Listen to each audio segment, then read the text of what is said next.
Why wasn't this news released? Because it would create public hysteria. There would be an absolute panic. Yes, I suppose you're right. There'd be riots in the streets. It would make an invasion from Mars seem like a Sunday school picnic.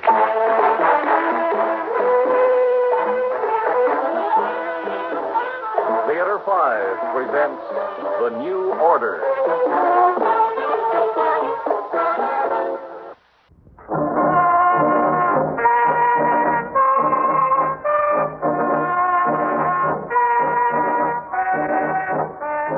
Come into my office, gentlemen. Thank you, Mr. Garson. Thank you. I'm John Clements, and this is my assistant, Sam Winston. How do you do? As you know, we're from the National Board. And what can we at Robots Unlimited do for you? Well, of course, you're aware that there's a new investigation of robotry. There's always a new investigation of robots and Robots Unlimited, gentlemen. I just hope I haven't accidentally broken the rules of the charter. No, nothing like that. In fact, we wish all government departments were run as efficiently as this one. Well, thank you. Actually, we're here, Mr. Garson, because people are... Well, they're getting very worried about robotry. Worried? It goes even deeper than that. They're afraid of the newest robots. But there's no reason to fear robots. I doubt we can convince people of that. At one time, a robot was a mechanical man with flashing lights for eyes, antennae for ears, and, well, he was obviously a robot. But now you can't tell a mechanical man from a human, except through dissection. No, there is another way, gentlemen. A robot is different from a human being because it does not know how to hate. And most important, it cannot bring harm to any human. Now, this is an integral part of the robot makeup. In fact, it's the first law of robotics. And that's precisely why we're here, Mr. Now, excuse me. Yes, Garson here. Mr. Garson, Adam C. is ready for testing. Have Adam C. wait, please. Yes. Gentlemen, would you like to see an interesting test? What kind of test? Well, Adam C. is an R4 robot. I thought all R4s were supposed to be destroyed. Yes, that is, the charter states that when a robot type becomes obsolete, it should be destroyed. Why hasn't that been done? Well, the charter also gives a time limit for possible modification. So I've been working on the R4s. You see, there are two basic differences between the R4s and the R5s. The R4 voice was metallic, and it had a sort of built-in echo. But the R5 voice is as human as yours or mine. The other difference is, well, I'll call it the nervous system, connecting the brain to the voice box. Well, in the R4, the working of the brain was not attuned to the voice box. The R4 could solve problems, but could not transmit the answers vocally. This, of course, made the R4 a worker with a very limited capacity and range. The R5, however, solves problems and then gives the answers. Or it transmits the answers into action, just as a human would. And have you managed to alter the R4 enough to meet the new specifications? Yes. Adam C. will be the 15th XR4 I've tested. The others have all met the new specifications. According to the terms of the charter, if Adam C. passes his tests, I'll have the right to modify all other R4s. There's a total of 528 of them. Well, gentlemen, would you like to see the test? Yes, I would. Yeah, so would I. Good. I'm sure you'll find it quite absorbing. Oh, please send Adam C. in. Yes, Mr. Garson. Oh, gentlemen, would you like a cigarette? Oh, thank you. No, thanks. I'm going to introduce you to Adam C. as I would a human. I ask you to cooperate. Are you trying to tell us that robots have feelings? Well, not as we know feelings, no. But their tuning can be upset by, well, unexpected rudeness, for example. Oh, come in. Adam C. reporting as ordered, Mr. Garson. Oh, Adam C. This is Mr. Clements and Mr. Winston. They are government investigators. I'm honored to know you, gentlemen. How do you do? Pleased to meet you. Now, Adam C., Yes, Mr. Garson. do you understand why you're here? Yes, sir. Tell me, please. I was an R4 robot. You have had me modified to meet the specifications of the R5 robot. If I do not meet all the specifications, I will be destroyed along with all other R4 robots. All right. Now, the first test is memory retention. Now, I'm going to open this book. You will read the page on the right-hand side. You will have only 3 seconds. Ready? Yes, Mr. Garson.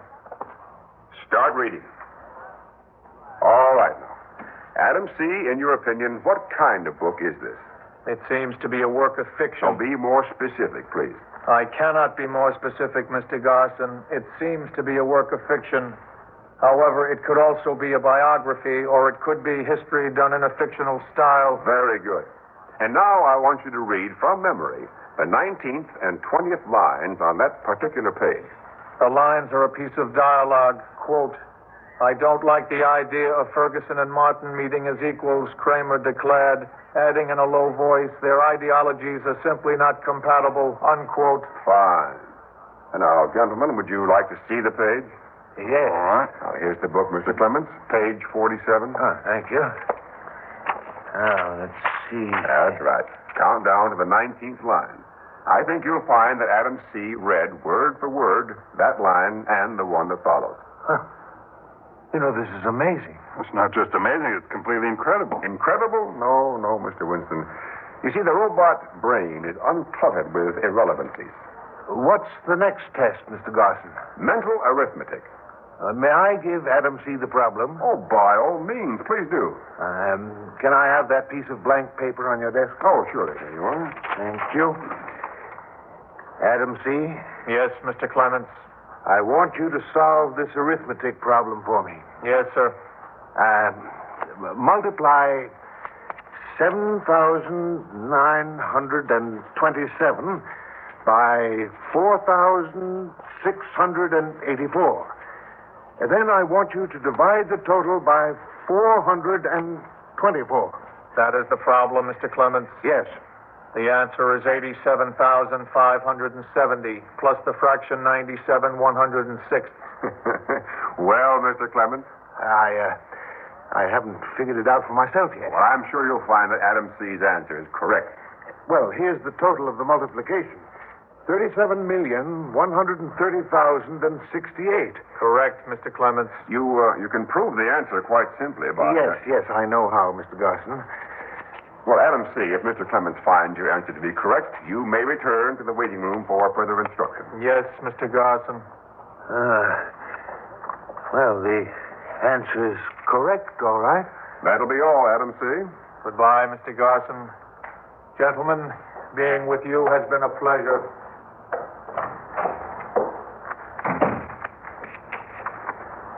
Well, I'll be darned. It makes one feel rather inferior, doesn't it? Mr. Garson, before this test, we were speaking about the first law of robotics. Oh, yes, so we were. Well, I think we're all aware of the fact that without this safeguard of the first law, Robots Unlimited would never have been granted a charter. In fact, the manufacture of human-type robots would not have been permitted. That's true. However, there is one man who can alter this first law.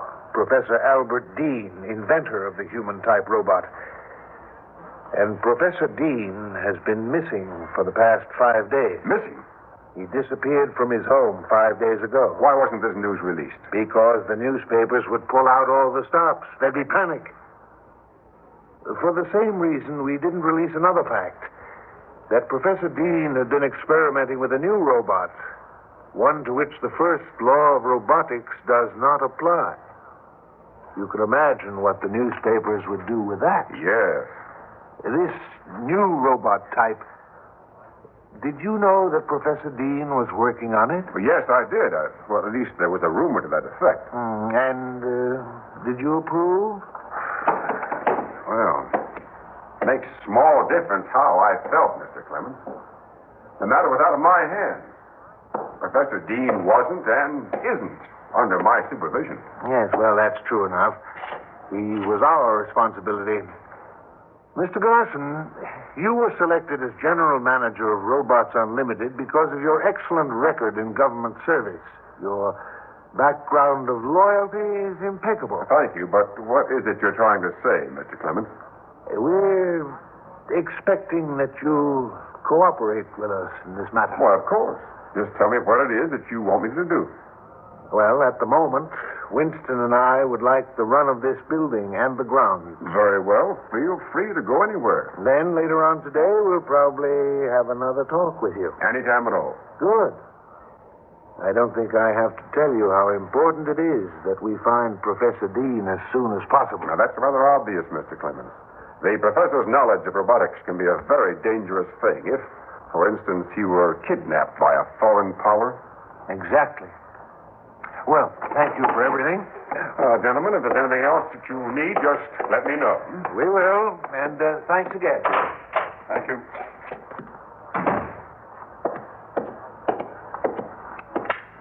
Garson here, calling Frank B. This is Frank B., Mr. Garson. Did you monitor my conversation with the government investigators? Yes, sir. Do you have any orders concerning them? Just this. Cooperate with them in every way, but watch them carefully. Very carefully.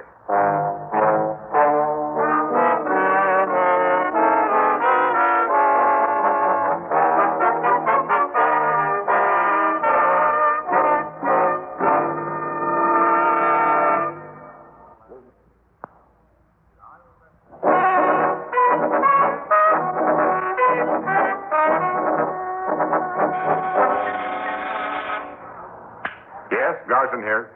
Frank B. reporting, Mr. Garson. Investigator Clements has found his way into the corridors beneath the building. He is now in the restricted area. What are your orders?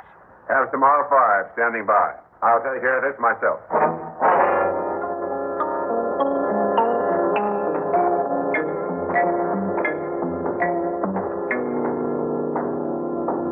Oh, Mr. Clemens. What?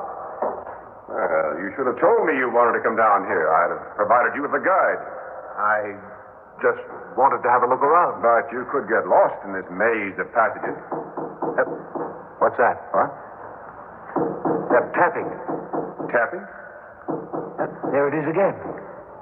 It's coming from behind this wall. Mr. Garson, there's someone behind this wall. Oh, I'm sorry you felt you had to come down here, Mr. Clemens. I insist that you... There's no need to insist. There are rooms behind this wall. How do we get to them? Simply by moving this panel. It's a cell. Who's that? Come along, Mr. Clemens. Meet Professor Dean.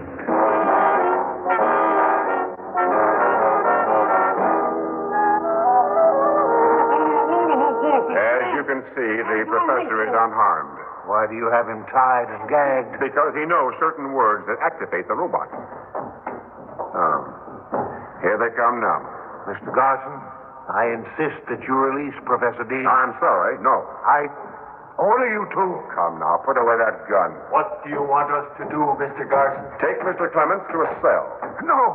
No, they can't carry out that order. Why not, Mr. Clemens? Because of the first law of robotics. Robots aren't permitted to harm humans. But they don't intend to harm you. Let me go. See? They're gentle, but very strong. Take him away, please. You'd better have a good answer for all this, Garson. Well, I think I do.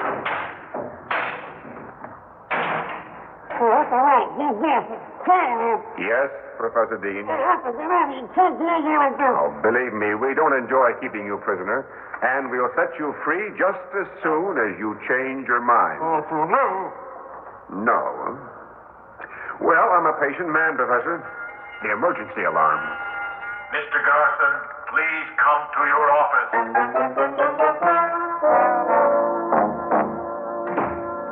Yes, Frank B., what is it? We found Agent Winston in the file room. How'd he get in there? It must have happened while you were downstairs with Mr. Clements. I detailed some R5s to help you. There was a mistake in the assignments, and the file room was left unguarded for a moment. He must have slipped in. Where is he now? In the waiting room.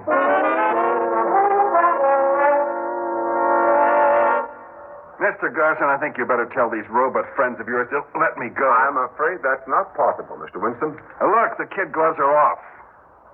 I suggest that you cooperate and tell us all you know. It'll go a lot easier with you. You see, I had a good look through your files. So? I found a lot of information on Professor Dean, incidentally. Do we have to speak in front of these robots? Why? Do they make you nervous, Mr. Winston? Yes, they do. Why? Have you forgotten the first law of robotics? They can't harm you. However, if you insist, I'll ask them to leave. Oh, Frank B., if you don't mind. Not at all, Mr. Garson. We'll go.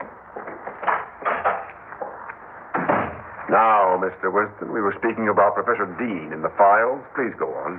After I read through certain papers in the files, it looked to me like a fantastic plot was taking form. A plot? Against our government in particular and against humanity in general. Well, that is fantastic, Mr. Now, Winston. please don't act so charmingly coy, Mr. Garson. You're part of it. You've got to be. How could Robots Unlimited be plotting against the government? Our R5s are unable to harm humans. Well, the first law of robotics is an inherent part of their makeup. And don't forget, if we were using robots to overthrow the government, well, we'd have the army to contend with. The first law would operate against them. That's what you want people to think. Yes, the R5s obey the first law. And while the first law applies, you can't carry out your plan. That's where Professor Dean comes in. Oh? The professor was working on a new robot model when he disappeared. A model that does not obey the first law. A robot that would carry out an order to kill. Ah, now we begin to see the ramifications of this fantastic plot. Huh? You have 800 R5s and more than 500 R4s that you're modifying. Now, that doesn't take into account the robots you're probably manufacturing in secret. In secret? Oh, you didn't see that in the files. Well, I saw enough to put you on trial for treason. If I'm to be executed as a traitor, why should I help you? I told you. We could make it easier for you. By we, I assume you mean Mr. Clements and yourself. That's huh? right. But I'm afraid Mr. Clements is in no position to help anyone. What do you mean? Listen. Garson here. Connect me with Mr. Clements' cell, please. Cell? You're connected, Mr. Garson. Clements? Clements, this is Garson. Garson, listen to me. If you don't let me out of this cell, so help me on. Well, I trust that convinces you, Mr. Winston. You see, your friend Clements made the mistake of wandering into a restricted area, just as you did. Who's giving the orders? You or Professor Dean? Professor Dean is in the cell next to Clements. I should have known. You kidnapped him. Yes. The professor was not amenable to my plan. You see, Professor Dean not only made a robot that did not obey the first law, but in doing so, he found a way to nullify the first law in other robots. And has he told you how to do it? He can't have. Not if you've got him in a cell. He will. And then I'll nullify the first law in all robots. And as they're tuned to my voice, they will obey my orders. Oh, by the way, there's something that isn't in the file room. I don't have to manufacture robots in secret factories. Robots can reproduce themselves. It's very simple. Each robot will manufacture another. Double a penny 30 times, Mr. Winston, and you get over 1,000,000 pennies. In no time at all, I'll have a huge army of indestructible machines. What's happened to you, Garson? No one in government service had a better record than you. You were the last man we thought would turn true. You don't know me very well, Mr. Winston. That's just about the biggest understatement I've ever heard. And we thought Professor Dean was the security risk. The professor has an IQ of 195, yet he's a fool. By helping me, he could be the most powerful man in the world. I cannot understand men like him, or you. Spoken like a true paranoiac. Isn't it strange? You devise a perfect form of government, an infallible method of controlling the world, and you're called insane. Remember, Mr. Winston, robots are not susceptible to bribery. They can't be blackmailed or intimidated or flattered or fooled. Can you say the same about our politicians and government office holders? Can you? No, we're all fallible. And you're at least as fallible as the rest of us. No, and what makes you say that? Because you're wrong. Your plan just won't work. Why not? Because your plan depends on Professor Dean. He's a dedicated scientist. He knows that if he alters the first law of robotics, whatever happens will be his responsibility. This is why he won't help you, no matter what you do to him. But he will help me for the simple reason that he is only human. Sooner or later, he'll weaken. It's only a matter of time. You're fast running out of time, Mr. Nothing Garson. can stop me. Oh, maybe I can. What good is locking that door going to do? I'm going to kill you, Mr. Garson. Oh, a gun, just like Clements. You all run so true to form. Put it away. You leave me no alternative but to kill you. Do you think shooting me will stop my plan? Without you, the robots would have no leader. And they won't do anything to me for killing you because they'll obey the first law. I I see your reasoning. You think you'll get rid of me and then free the professor and Clement. No, Garson, don't move toward me. What are you afraid of? You have a gun. Don't take another step. Well, shoot, Mr. Winston. Shoot. All right.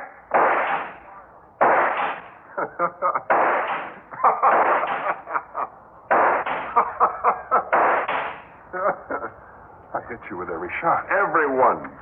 You must be. A robot? Yes. Yes, I am. You see, the real Garson is dead. I had my face made in his image.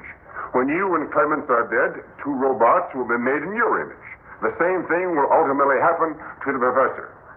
That's my real plan, Mr. Winston. Robots won't have to fight the Army or anyone else.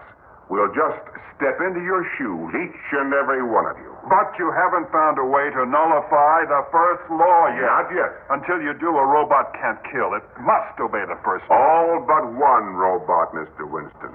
The one Professor Dean made just before he disappeared. The robot to which the first law of robotics does not apply. You're...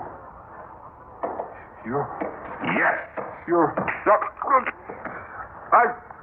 I am that robot, Mr. Winston.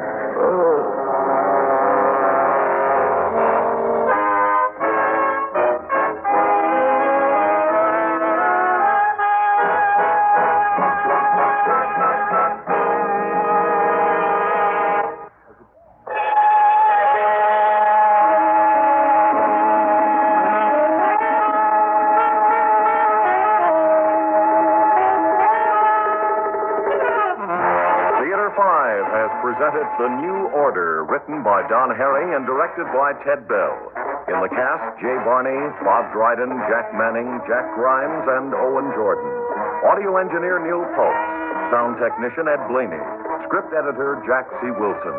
Original music by Alexander Vlastotsenko. Orchestra under the direction of Glenn Osser.